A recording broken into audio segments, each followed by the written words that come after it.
My motivation is broke days. Back when I had no swag, I had no fade, I had no game. What it was with me is, as a hobby, I used to write bars. I used to listen to my favourite MCs on the radio, go home, write bars, try to be like them. I would never spit for nobody. This is like early, like year 9, 10. And then like what happened was in the end, it's like around my estate in Brixton, there was like a barbecue, and a certain man was on the mic, touching the mic. I said, well, let me, you get me? And I came and I did like an 8 bars, and like everyone went mad, like they pulled up the tune and that. And everyone was like, man, I swear now, like what bars, like, but it weren't like I was new, because I'd been writing probably for like a year almost, but no one knew. So when they heard that, I was like, shit. And then from then I just started going radio. People started bringing me to sets. I wasn't in no crew them time. People just bringing me into different sets.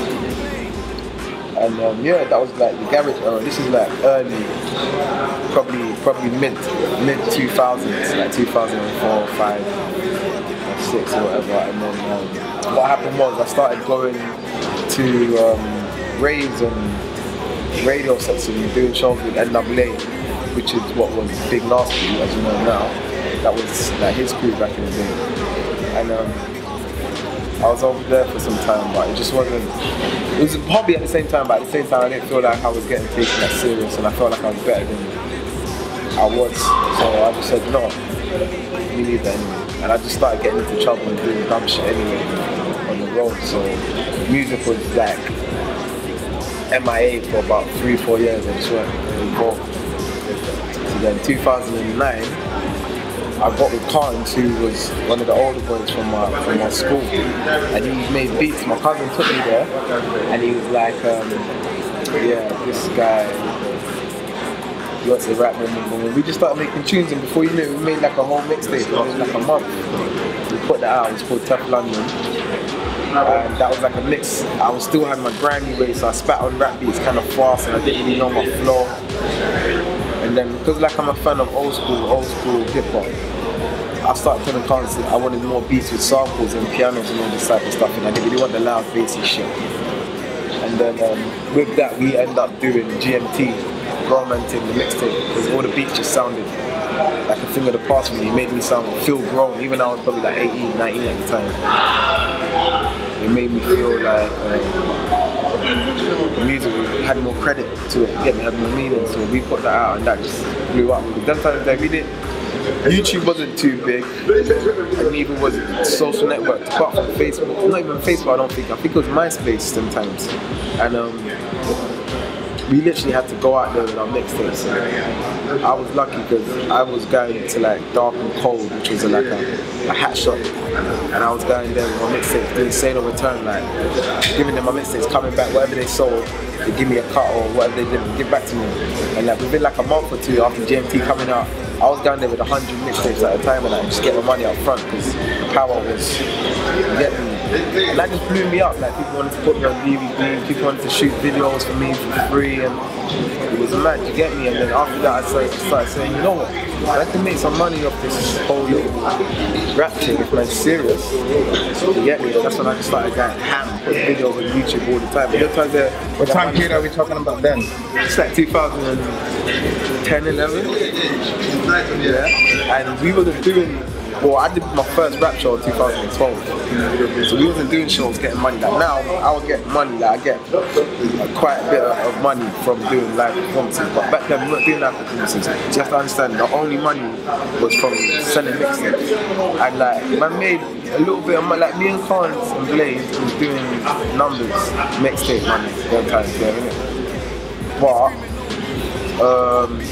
with music it gets a bit tiring sometimes, and then there was a lot of stuff going on in the scene where people were getting credited and man didn't feel like no one's getting our just due. So I said, you know what, again, it's long, get it. So I kind of dropped it out again.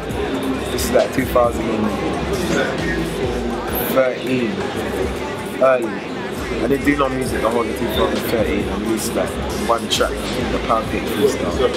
So then 14 now, 2014, I said, you know what, music is my passion, this is what I do. No matter what I'm doing in life, no matter how good I'm doing, no matter how much money I'm making, if I'm not making music, I feel like I'm wasting myself. Like I'm giving a talent that a lot of people, many people don't have. So let me give it a shot.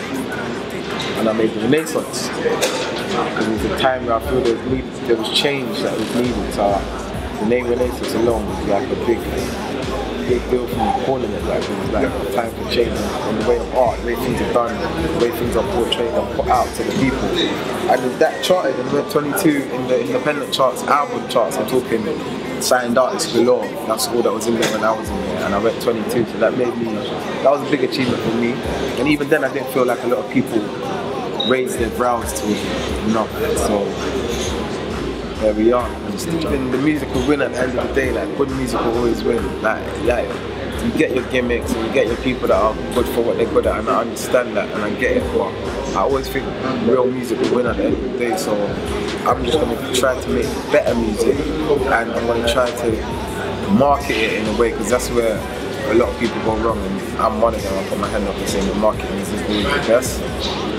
And to just put my product and treat my product like gold, because if I don't treat it like gold, no one else will. You know what I mean? So stuff like just take this thing more serious. It's a business now. We've got the clothing, we've got Trillion. You know what I mean? We've got these little spots where he goes left, right, and whatever. So you know what I mean? We're trying to make this happen. Rod Kings right now.